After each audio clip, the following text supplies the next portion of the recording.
우리는 신앙하는 가운데서 의심과 시험을 많이 겪습니다.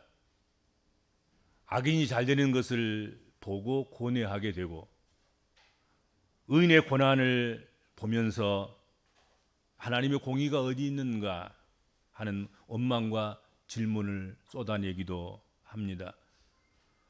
오늘 본문은 이러한 원망과 질문에 대해서 깊은 통찰을 주는 그런 말씀이라고 생각이 됩니다.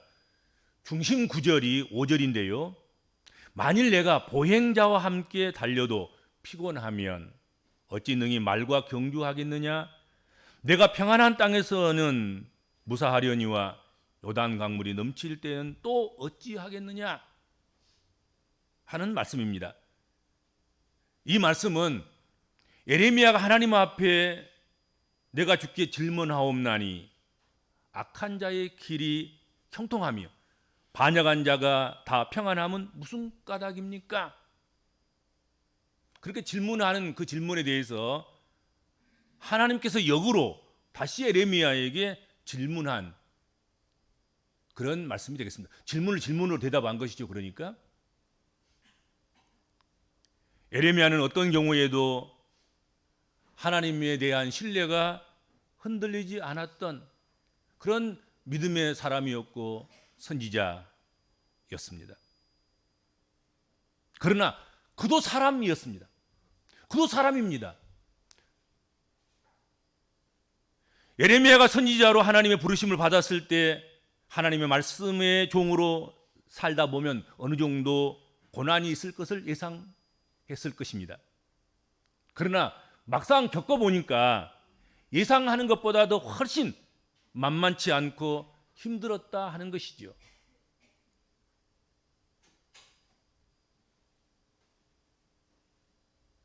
오늘 말씀을 보면 악한 자들의 길은 더 형통하고 폐역과 반역을 일삼는 자들은 다 평안을 누리는 것 같습니다. 그래서 2절 말씀 보면 예레미야에게 이런 의문이 들기 시작했습니다.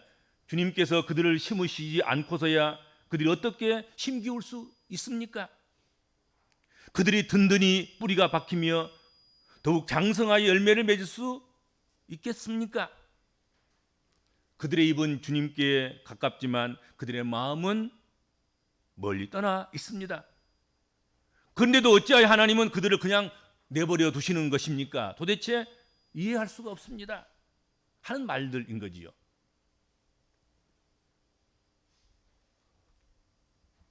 예레미야는 악인들의 형통함과 의인의 고난에 대해서 심히 분노했습니다. 하나님이 주권적으로 통치하신다는 것을 믿었고 하나님이 주권적으로 통치하시면 그런 세상이라고 하면 이렇게 저렇게 되리라. 그렇게 자기 생각을 분명하게 가지고 있었다 하는 것이죠. 그러나 현실에서는 자기 생각대로 되지 않는 그런 세상임을 알게 되고 그에 대한 그것을 향한 분노가 있었다 하는 것입니다. 이때에 예레미야에게 하나님께서는 오늘 본문 말씀 중에서 특별히 5절 말씀을 주신 거예요.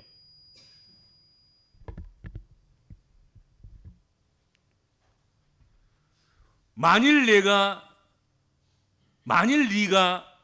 보행자와 함께 달려도 피곤하면 어찌 능히 말과 겨루겠느냐, 경주하겠느냐?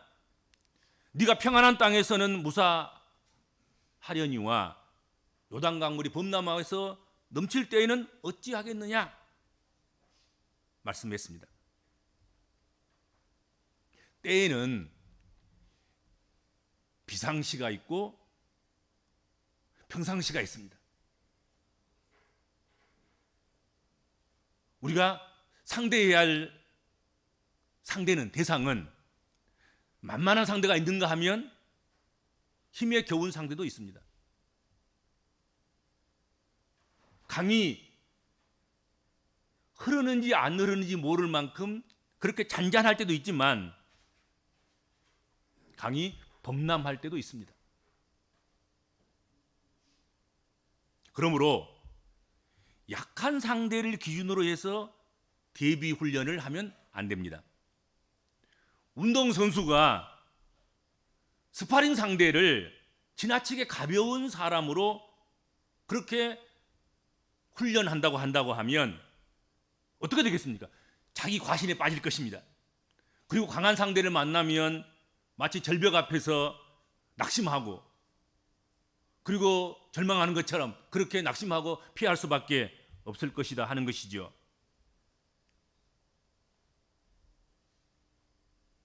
여러분, 현실보다도 일상보다도 더 고난도 훈련을 해가야 하는 것입니다. 어려운 상대를 골라서 맷집을 불려가고 맷집을 키워가야 합니다. 살다 보면 예기치 못한 일을 얼마든지 만날 수 있습니다. 그러므로 그것까지 감당할 수 있도록 연단하고 훈련하고 연습하고 그렇게 준비해 나가야 한다 하는 것이죠. 극한에도 생존할 수 있는 훈련을 해야 합니다. 여러분, 극한이 오지 말라는 법이 없어요. 일반 보통 해의 여름과 항상 똑같을 거리라 천만의 말씀이에요. 극한절임이 올 수도 있어요.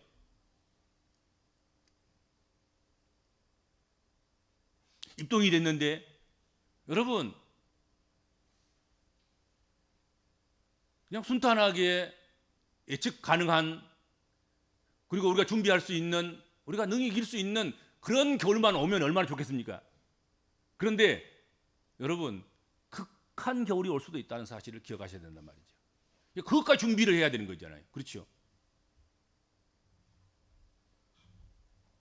하나님께서는 우리가 참된 하나님의 자녀라면 그가 혼자 뛰어야 할 때에 안락한 요람에 가두어두지 않는다 하는 사실을 잊어서는 안 됩니다.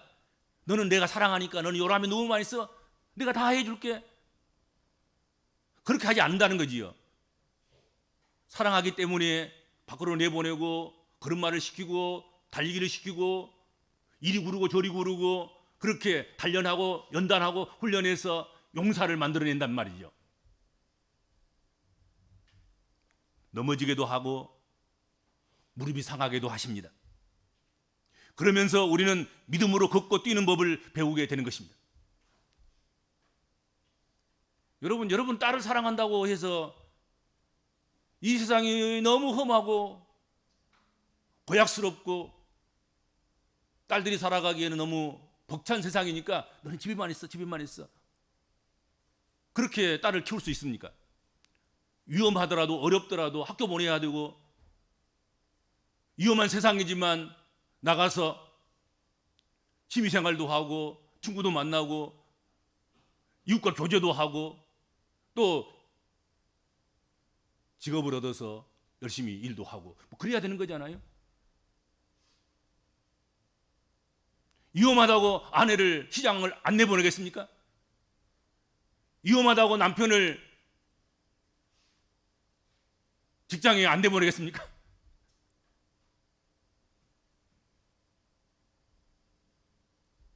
내보내야 되는 거잖아요. 내보내야 돼. 인생에 극한이 없다면 참 좋겠습니다. 또 우리가 원하는 바가 아니에요. 극한은 어려운 일, 곤란한 일, 감당하기 힘든 일, 이런 일은 없으면 좋고 또 원치도 않아요. 그런데 그런 일을 얼마든지 만날 때가 있다 하는 것이죠. 그런데 그것까지 감당할 수 있어야 한다. 그게 하나님 말씀인 거예요. 하나님께서 예레미야에게 이 말씀을 주신 것은 앞으로 주어질 일이 지금까지 당한 것보다도 훨씬 힘들 것임을 예고해 주고 있는 것입니다. 예레미야 시대가 어느 시점에 어느 시대의 사람입니까? 유다가 멸망하기 직전, 유다가 바벨론에 의해서 멸망하고 그리고 포로로 끌려가고 예루살렘과 그리고 유다가 황성애태가 되어져서 사람 살지 못하고 온갖 잡초와 그리고 야생동물만이 살아가는 그런 것이 될 수밖에 없는 그런 때가 지금 눈앞에 와 있는 거예요. 지금은 닥치진 않았지만 곧 올 닥칠 현실인 거죠. 그것도 또.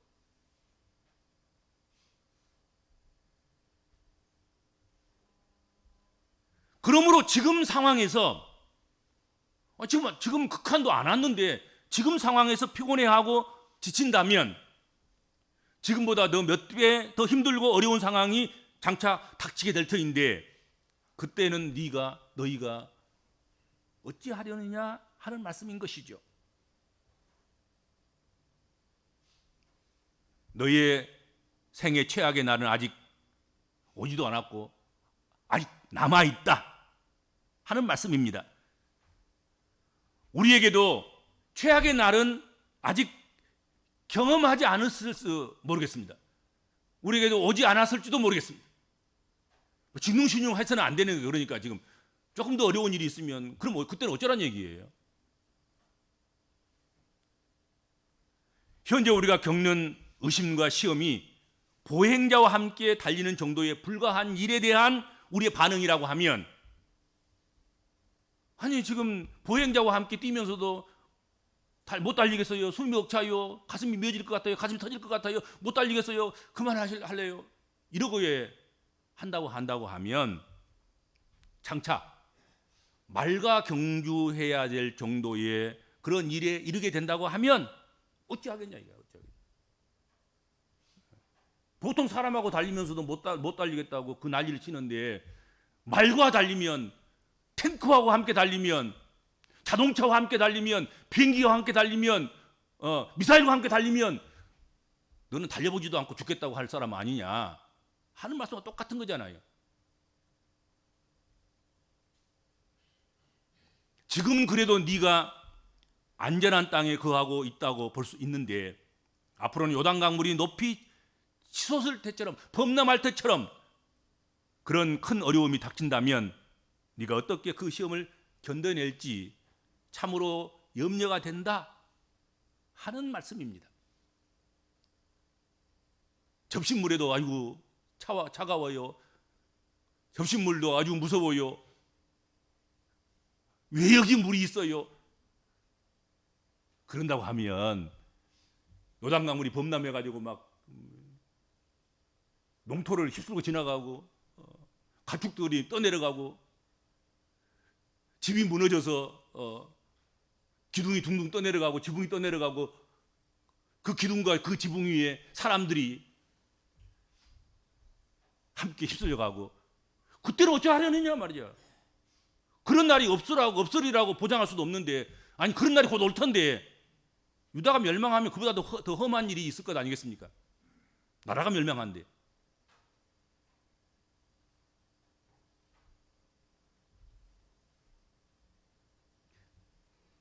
그나마 지금은 악한 사람들이 너를 헤아려 할 것이지만 조만간 그때가 되면 아주 가까운 사람들 심지어는 부모와 형제들조차도 너를 속일 것이고 너를 비방할 것이고 너를 조롱할 것이며 너의 생명을 해하려고 할 터인데 그때에는 네가 어찌하려느냐 그 정신적인 충격을 어떻게 감당하겠냐. 악한 사람은 악하니까 그런가 보다 하지만 선하고 아름답고 나를 위해서는 생명도 바쳐줄 것 같은 그런 사람들 가족들조차도 나를 외면하고 나를 비방하고 나를 해하려고 한다고 하면 우리가 예레미야에서 보면 그런 말씀 있잖아요. 자기 딸을 자기 아들을 그 살을 먹는 그런 때가 온다는 거지요. 그런 경고를 하고 있어요.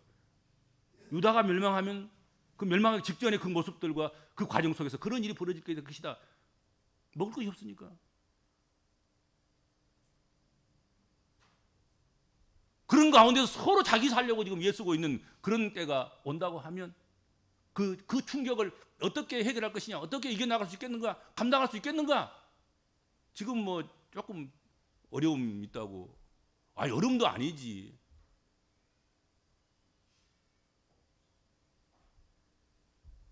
여러분, 지금이 오늘 여기 있는 이 자리, 이 모습이 가장 젊은 날이고 가장 좋은 날일 수 있을 것입니다, 여러분에게.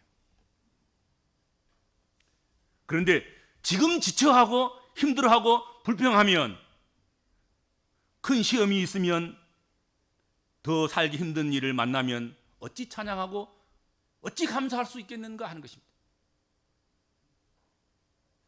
지금 마음에 원망이 되는 사람들, 불평이 있는 사람들, 의심하고 회의하고 그런 사람들, 오늘 주의 말씀을 깊이 명심하시고 묵상하셔야 됩니다. 정말 지금 좋을 때인데도 불구하고, 지금 좋음에도 불구하고 원망하고 불평한다고 하면 정말로 더 힘들고 더 어렵고 더 중한 그런 병상에 있거나, 또 재난과 재앙을 만나거나, 또 나라와 민족이 유다 민족처럼 그렇게 멸망하고, 왕들은 죽으면 나가고 자식들은 끌려가고, 나중에는 먹을 것이 없어서 오늘은 너의 자식, 내일은 내 자식, 그래서 삶아 먹자고 하는 그런 논의가 될 때에 어찌 찬양하고 어찌 감사하며 어찌 하나님을 예배한다고 말할 수 있겠는가 하는 것이죠. 하나님은 에레미야에게, 그리고 그 에레미야를 통해서 우리 복음적인 그리스도인들에게 말과 경주하는 인생으로 만들고 싶어 하시며, 평안한 땅에서 무사한 것처럼 요단강 물이 넘칠 때에도 무사히 견디어내는 그런 믿음의 사람이 될 수 있기를 하나님은 원하시고 바라신다 하는 것이죠. 그렇지 않겠습니까? 그러기 위해서 에레미야서의 말씀을 우리에게 주신 거예요. 이 말씀을 읽고 이 말씀을 묵상하면서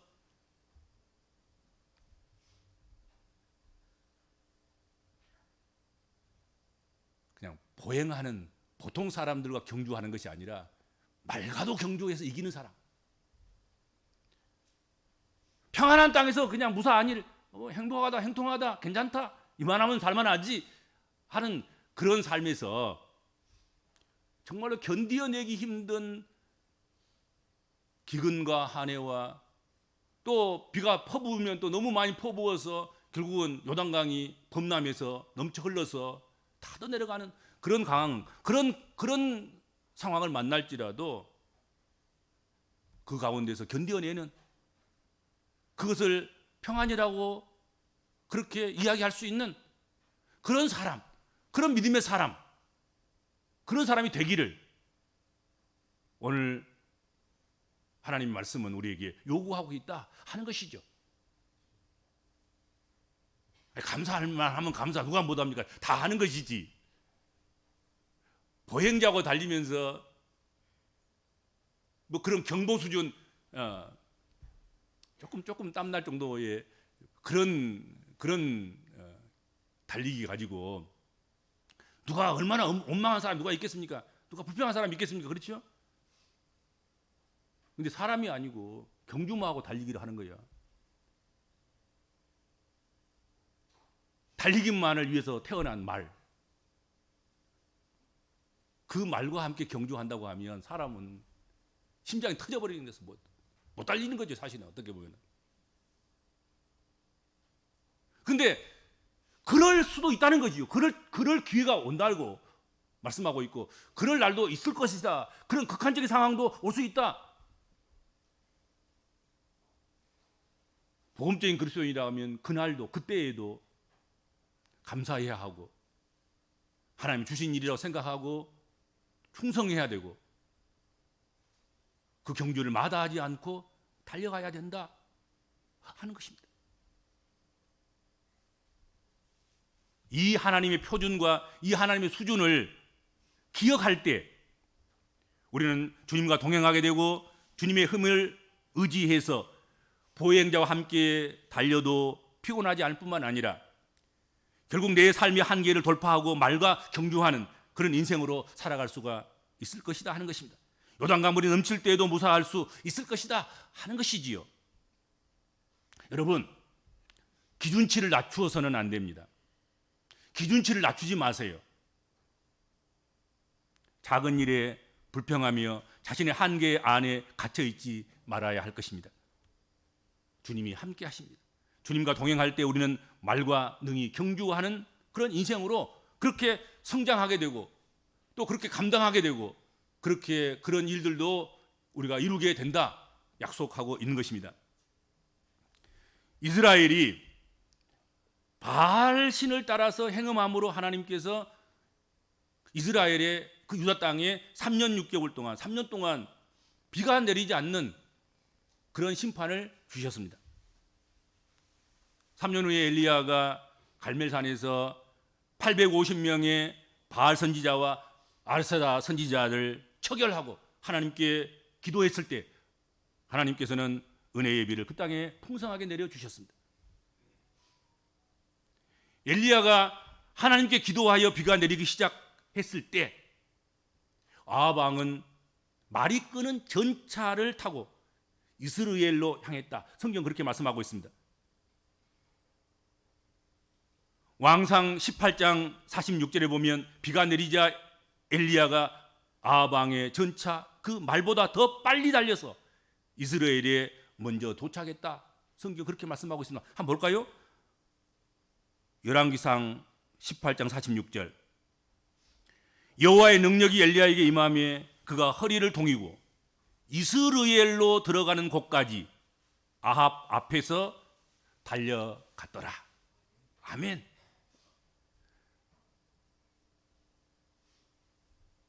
아합 왕의 전차는 여러분 무엇이 끌은 것입니까? 여러분 경주마가 끌은 거예요. 그리고 한 마리 걸겠습니까? 적어도 왕이 지금 타고 가는데 몇 마리가 지금 마차를 끄는 거예요. 그 마차를 타고 아합 왕은 달려가고 엘리야는 뛰어서 오늘 성경 모르잖아요. 허리에 옷을 찌끔 묶고 그리고 뛰기 시작한 거예요. 그때부터. 그런데 전차 앞에서 달렸다는 것이 말과의 경주에서 이기는 거예요. 지금 이게 앞에서 이긴 거예요. 이 사건은 엘리야가 하나님의 능력으로 특별한 힘을 얻어서 아합 왕의 전차보다 빨리 달릴 수 있었음을 보여주는 것이다 하는 것이죠. 엘리야도 늘 그런 사람인 것만은 아닌 거예요. 그도 고난 가운데서 하나님 나밖에 없습니다. 차라리 나를 죽여주시옵소서. 죽는 것이 사는 것보다 낫겠습니다. 그럴 때가 있었습니다. 그러나 엘리야는 자신이 사람과 경주하는 사람이 아니라 말과 경주해야 할 사람임을 곧 깨닫게 됩니다. 그래서 이만한 일에 불평하지 않고 도리어 감사하게 되었습니다. 그랬을 때 이처럼 말을 앞서 달리는 그런 사람이 될 수 있었다 하는 것이죠. 그렇죠?